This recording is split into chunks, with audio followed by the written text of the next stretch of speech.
So how many of you believe that you can crack this exam in first attempt? See, it starts with your attitude. Also, there are, I think you would have seen quite a number of toppers videos also, who are saying that in first attempt I cracked it.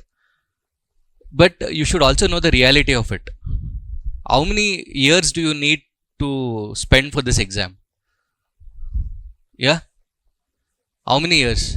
See, what I'm trying to make you understand is, first of all, understand the reality. Understanding the reality, what is this exam, is very important for you to crack this exam. First of all, it is not like you are going to a normal any degree for that matter. It can be engineering, BA, BSc, BCom. There's a syllabus there. You mug up things, you write, you clear and come out. Right? It does not happen that way. Clear? So how many years is required? Let us go to the reality. Let us go to the facts. Let us understand that. From there we'll start off. We should always start with reality. We should always start with facts. 2 years. Minimum 2 years it takes. 2 years in the sense, 1 year, say the next exam is in May. Right? From here till next, it is 1 year. The exam process itself is 1 year. Prelims, mains. Anyway, there's a committee that has been set up which says it should be done within, the exam should be completed in 6 months, but actually it requires 2 years. The 1 year, the exam process itself, because once you write the next 2025 ka prelims, the next April, May, you'll get to know your results if it is positive. So it basically takes you 2 years. Fine. And somebody, any topper who is coming on stage, who is making a video or whatever it is, they say it is just that soon after their engineering they cracked, or soon after their degree they cracked, but they would have been preparing since second year of their degree or third year of their degree. That you need to understand. It is not an exam where somebody studies only for 4 hours, 5 hours, in 1 year they'll crack. Once somebody becomes a topper, whatever they say, you cannot blindly believe it. So please keep that in mind. Have you heard about this Chinese bamboo tree? Right, for the first 5 years, whatever you do for it, or however you nurture the plant, the shoot does not come out in the first 5 years. Right? You can see this sprout, you can see it growing only after the 5 years. That is, like in the next 6 weeks, it grows to a height of 90 feet to 100 feet. So that is how it is. So what the tree has been doing in the last 5 years? What has it been doing? Building its foundation. The roots are penetrating deep inside so that nobody can make it fall. Similarly, the people who say that I've cracked it in my first attempt also, they would have built their foundation properly. Just like that, it doesn't happen. This particular exam does not require a great intelligence here. It's not like people only from IITs, AIIMS, national law colleges, these are the people who will clear it. It doesn't work like that. Even an average student who is hardworking, sincere, consistent, is the student who will clear this exam. That you should understand. Clear? An average student, or even there are a lot of stories this year especially. Shantappa, right? 8 attempts, 12th failed 2 times. Right? 10th just pass. Right? There's Chandan, who is our foundation student itself. A engineering dropout. Right? They've all made it. What I'm trying to tell you again and again is, and both of them come from a rural area, Kannada medium. Then there is this Sidling Pujar last year. Right? His mom did not even know what this UPSC exam is. So to that extent, they have shortage of information or dearth of information. So he comes from such a family and he is able to make it. So if all these people can make it, you should ask yourself, what is that thing or whatever that attribute of that person actually made him clear this exam. So what I'm trying to tell you again and again is, intelligence is not the criteria to clear this exam. Even if you're an average person, whatever 12th fail, whatever failures you have faced in your graduation days, college days, school days, that should not matter at all. What matters is your confidence, your trust, the trust that you will be able to crack this exam. So that 100% trust you should have. You cannot say that I'll have 99% trust, 1% I'll still have a doubt. One is trust in yourself that you'll be able to make it in your very first attempt. And all of you should have that attitude that I'll be able to crack this exam in first attempt. And your first attempt should be your best and the last attempt. That is how you should come up. Only when you come with that mindset, you will have a lot of energy that can be channelized properly and you can hit the bullseye. Now, let us do this exercise so that it will just be a revision of all the topics to you. Alright. Now, first, let me understand GDP. GDP, GNP. Now, NDP. NNP. Now, tell me, from here to here, how can I go from GDP to GNP? Huh? What is the term which is changing there? D is becoming what? N, no? So what shall I do? Add net factor income coming from abroad.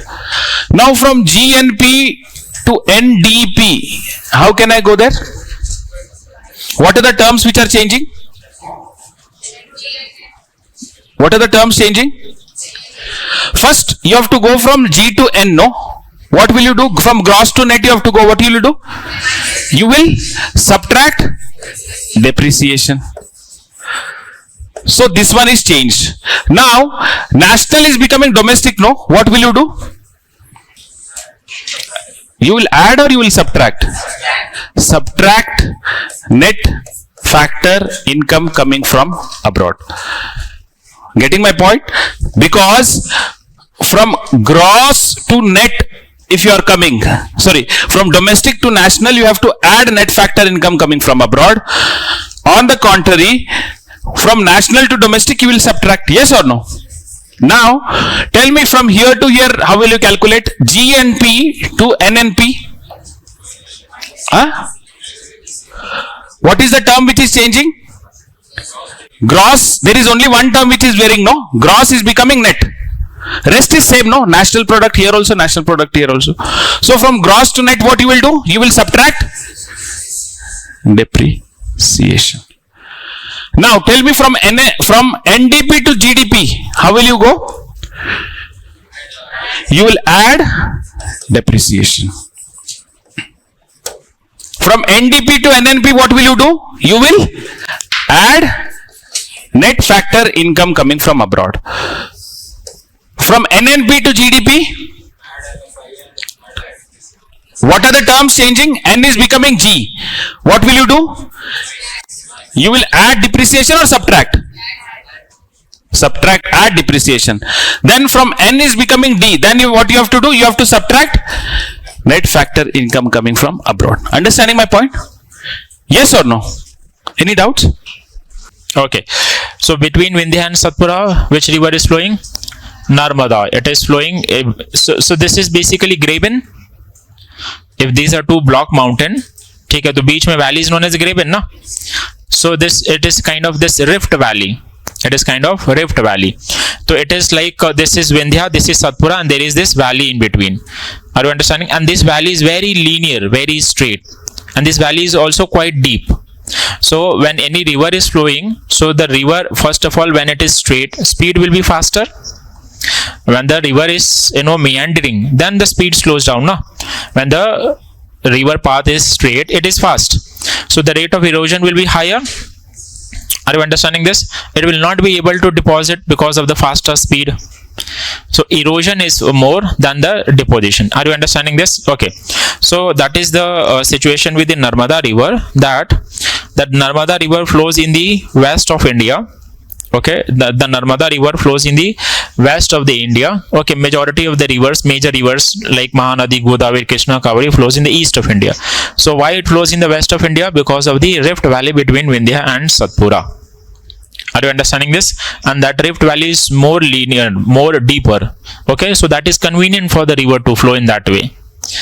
Are you understanding this? Okay, so Narmada ke mouth of the river pe, what do we get? One landform we get, na? Delta. So here delta formation will not be taking place, because for the delta formation the speed should be relatively slow, rate of deposition should be more than the erosion. Yes or no? The coastline should be broad enough for the deposition to take place. Are you understanding this? There it is not happening because western coastal plain is relatively narrow, speed of river is very very fast, so delta is not formed. Understanding this? So there is a landform known as estuary, which looks like delta, which is also a landform formed at the mouth of the river.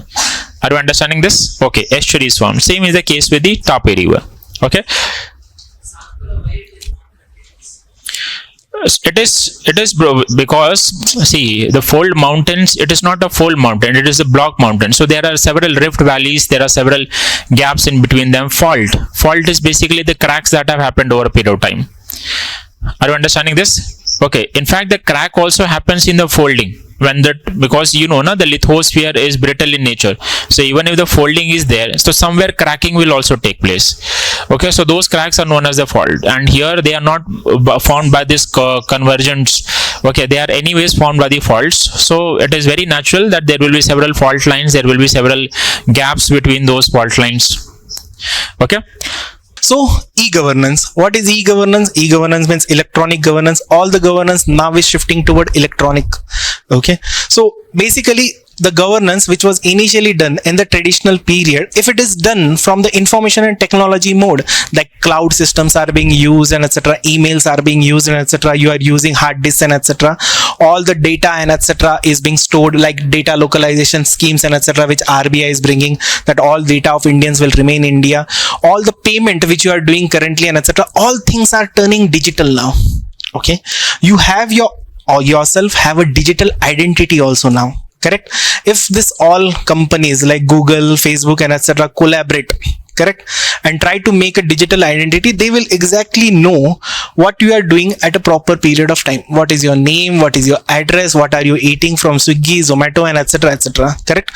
So now when everything is turning digital, your governance also has to turn digital, because everybody has a mobile phone. Correct? So you see that through e-governance programs and etc., government is directly connecting to you. Government has brought out various applications and etc., in which you can directly apply for your certificates. So suppose you want an OBC certificate, correct, you do not now need to go and stand in the offices, stand in the line, submit the physical document. You can submit all your documents online. Correct? That is a different thing sometimes, that they get stuck into that parameter. Okay, and you have to travel again that physically and give some money to them. Okay, over a period of time, but majority of the part is happening online. Okay, and that is why e-governance becomes an important part. Okay, so what structure of early Aryans? We discussed the economic structure. So what is economic structure? In 2 words, how do you define? Rural, nomadic, pastoral. Simple. So early Vedic economy is rural, nomadic, pastoral. Simple. Now political structure of early Aryans.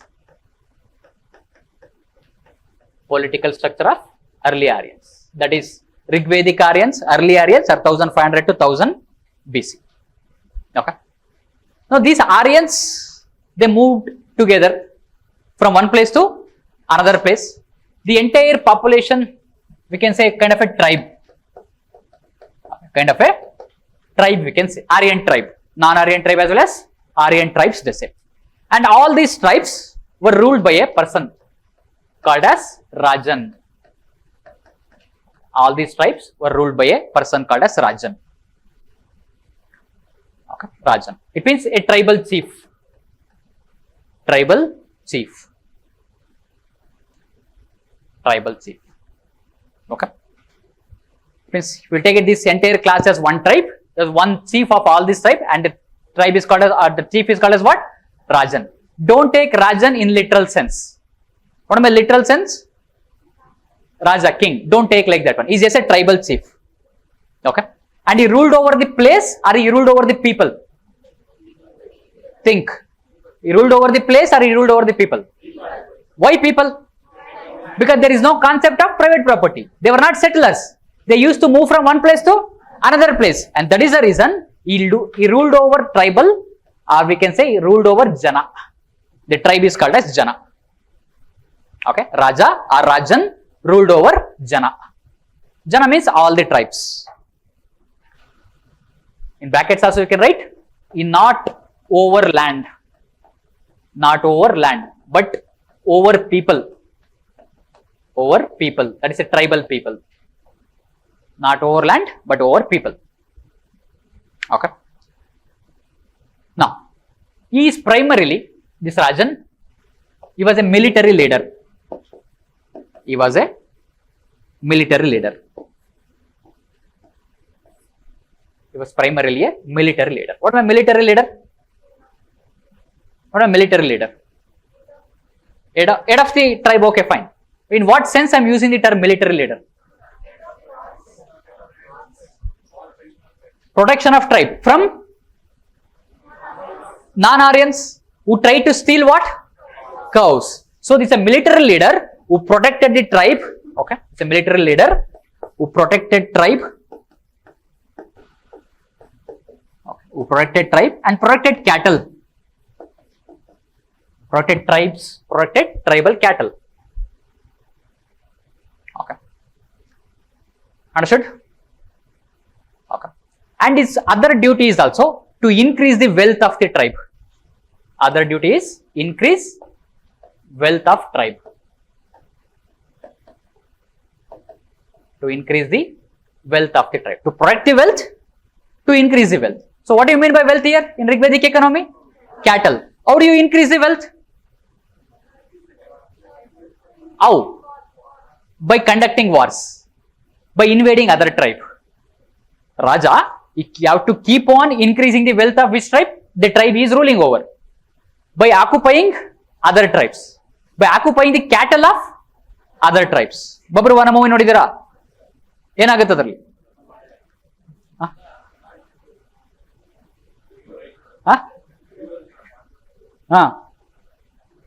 The very initial scene is that when there is fight for the cows is there.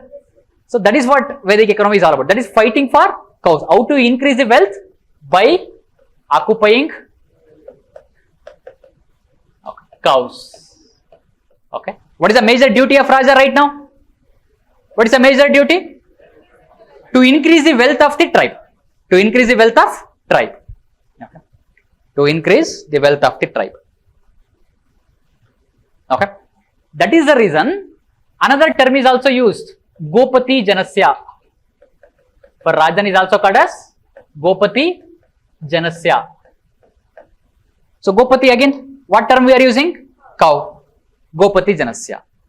So he needs to protect the cows, he needs to increase the number of cows also. Okay. Gopati Janasya, also called as Gopa Janasya. Gopa Janasya. Gopati Janasya, Gopa Janasya. Okay. Simple. So how is the political structure? Ruled over tribe. What are tribes are called as? Jana. Who ruled over tribe? Raja. What is his major duty? To protect the cattle, to occupy more cattle, to increase their wealth. And because he is increased their wealth, which wealth he increase? Cattle wealth. So that is the reason he is also called as Gopati Janasya, Gopa Janasya. And if he is not doing his duty properly, if Rajan is not increasing the wealth of the tribe, what can be done to Raja? He can be replaced. Okay, so Raja can be replaced. If he is not protecting, okay, he is not doing his duty, he can be replaced. Can you say democracy? Can you say kind of democracy? Can you say the say of the people over the ruler? Yes or no? Yes or no? Yes. That is the say of the people over who is the ruler. Because what is the duty of the ruler? Protect the cattle or protect the tribe and increase their wealth. But he is not doing that one. He can be replaced. Does it mean Rajan is not permanent? Right or wrong? Yes. So, because he can be replaced, he was not permanent. This Article 80, which is abolition of titles. So what does this mean? India had a practice of categorizing people based on certain groups. You had titles like Bahadur, Raj Bahadur, Sir, Raja, Rajadi Raja, several things that cannot be given anymore. The reason why they had to get this was, if they had given this, automatically it is in violation of Article 14 of Indian Constitution. By giving it, you are categorizing certain group of people in a different category. There was a question in the Supreme Court, then why are you giving privy purse? What is privy purse? Pension for princely kings. Those coming from princely states, when they joined the Indian Union, they were getting some pension from the state, from the central government for joining Indian Union. So that was showed like you are recognizing them as a different category of citizens. So only to them you are giving, not every other citizen. A question had come, but then in the Supreme Court, the government said, see, this is a very meager amount. So because of that, they don't enjoy any special benefits. But they have given so much of private property to the government. In recognition of that private property, we are. Even today, your Mysore Amba Villas Palace, half with the government only. Several royal family, your Wadayar family, several assets are with the government today. So they said, we are not giving any special benefits. Is this again absolute? Answer is no. What is an exception here? One, the state can give military titles. Military titles like captain, general, major general, marshal, field marshal, so they can give air marshal. So military titles can be given. Second, educational titles. Doctor, engineer. But now engineer not many people use in South India, but there was a time till 70s and 80s where just like how you mentioned Mr. or Mrs. so and so, it was ER, engineer so and so. Now so the moment you put engineer, you become, because there is a common saying in Bangalore during our education days, we were saying, throw a stone at night, after 12 o'clock, either it will hit a dog or an engineer who is coming back from IT. So out of every 10 now 8 kids are engineers. So these types of titles can be given. And this Article 18 is only against state giving titles. A private individual can give title to anybody. Even today, at least in southern part of Karnataka, we give respect to our Wadayar families. So even today they are respected. The present Yeduvir, I think his name is now changed after the coronation. So that is a family affair which wasn't. Even today nobody calls him by his first name. We respect their family. All thanks to their contribution. We have HAL in Bangalore, all thanks to them. IISc in Bangalore, all thanks to them. Bangalore was the first electrified city in the entire country. All thanks to Sir M. Vishweshwaraya. We don't have much water problem like Tamil Nadu. All thanks to Sir M. Vishweshwaraya, KRS Dam. So because of that, we give that respect. An individual can give, a private person can give, but the state cannot give. So next a question comes, then what about your Bharat Ratna, Padma Shri, Padma Bhushan, Padma Vibhushan? What is all that? That's title only, right? That is neither educational nor military. See, that contribution also depends, right? I might watch cricket, he might not watch cricket. He will say, "Kya ukad liya Sachin Tendulkar ne?"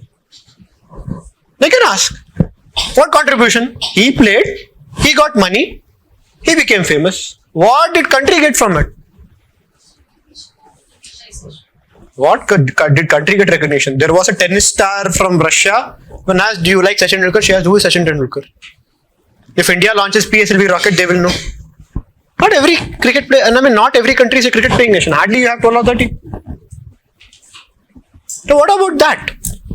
A similar question was asked in the Supreme Court of India also. The Supreme Court clearly has given certain regulations for giving this. One, it says your Padma Shri, Padma Bhushan, also called the Padma Awards 3, Vibhushan, Bhushan and Shri, or your Bharat Ratna is not a title itself. It is just an award.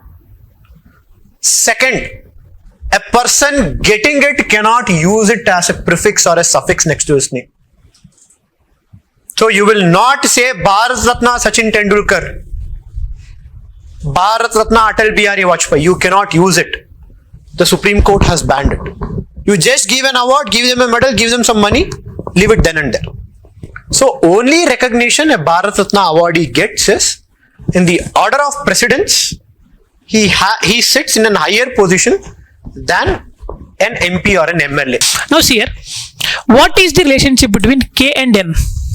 Some N, some K are N. What is the relationship between N and K? Some N are K, some Netflix are K. So this is absolutely right. Third statement, done. Okay. Now tell me, what is the relationship between K and A? Doubt. How do you write doubt statements? Either some K are A or no K are A.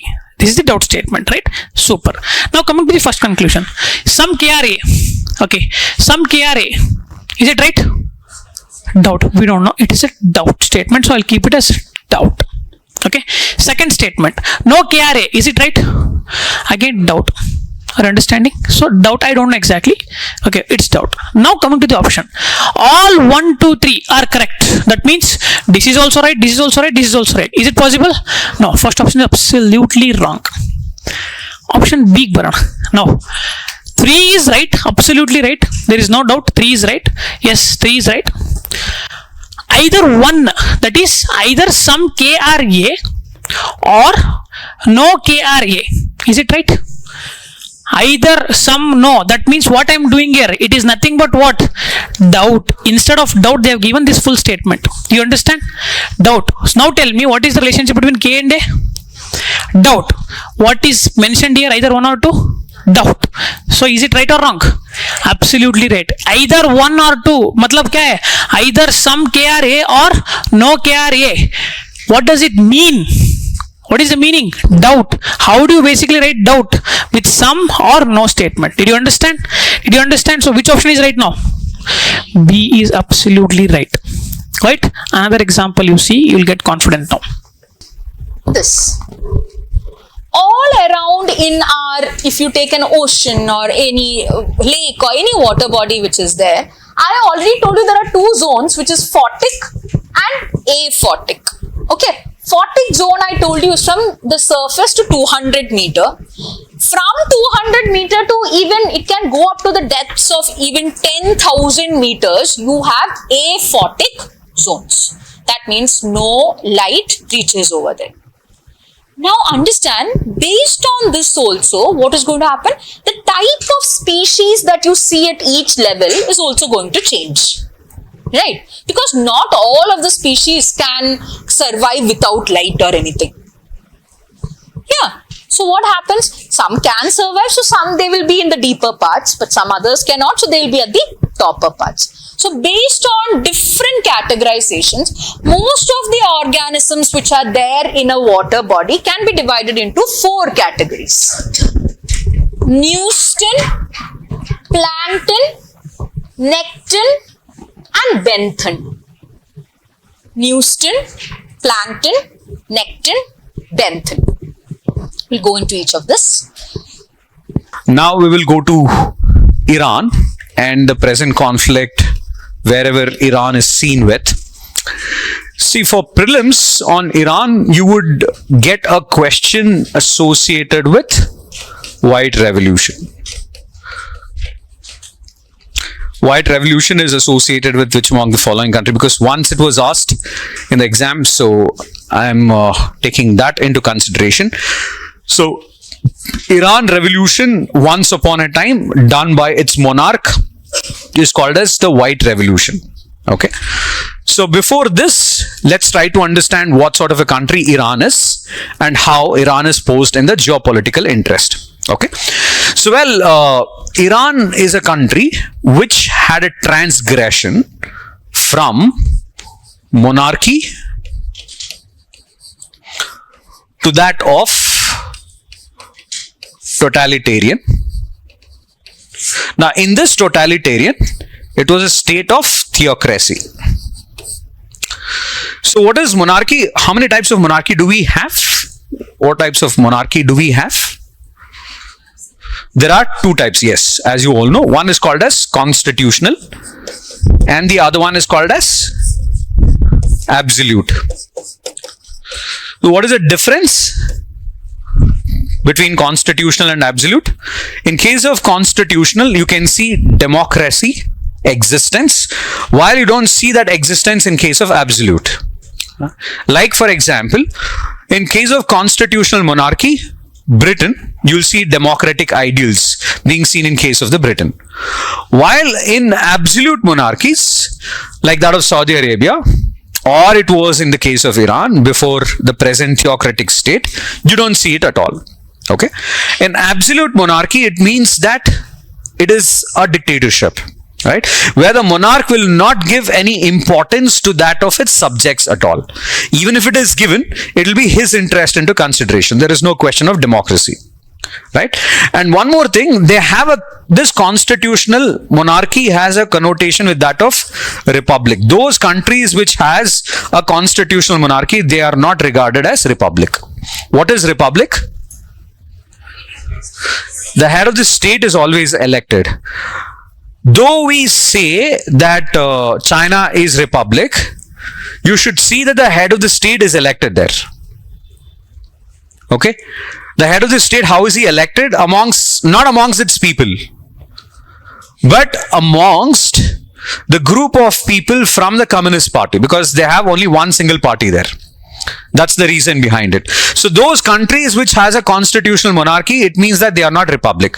Those countries which, in simple words, has monarch, they are not republic. So therefore, democracy does not have a link with that of republic. Please do understand this. It doesn't mean that a country which is democratic will always have republic in nature. No, not necessarily. A country which is having republic means that the head of the state is elected, but he may not be practicing democracy in the political system. Okay, so China is an example of that. A country which is democratic still cannot be republic. United Kingdom is an example of that. All right. Now, coming back to Iran, what's the history behind this country called Iran? What is the present issue, conflict, and why the Islam revolution is considered to be one of the prominent revolution in the region? Because this revolution happened in 1979.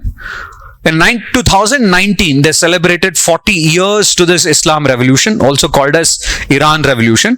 And in 2023, July, it was also in news, basically because it spoke about the clergy's and the ulama's control over administration, and the people who are unhappy about the Iran's revolution, right? So that's why it was in news in the last year. So let's try to understand this. Iran was ruled by a monarch, okay, constantly. And Iran is a country which has a domination of Shiite sect of Islam. Okay, so this monarch ruled for many years. So the starting context of the problem is from the year 1921, is because some different class of people started bringing the constitutional question to Iran. Because monarchy was ruling, they wanted to bring in constitutional question to bring some sort of rights to each and every set of population. Because the Iran society comprises of different sect of people, different classes of people. Okay, they have a different class. You have a rich class of people who control some other group of people, and this rich class of people are quite intellectual in nature. And you also have ulemas and clergies who have a significant influence in the society.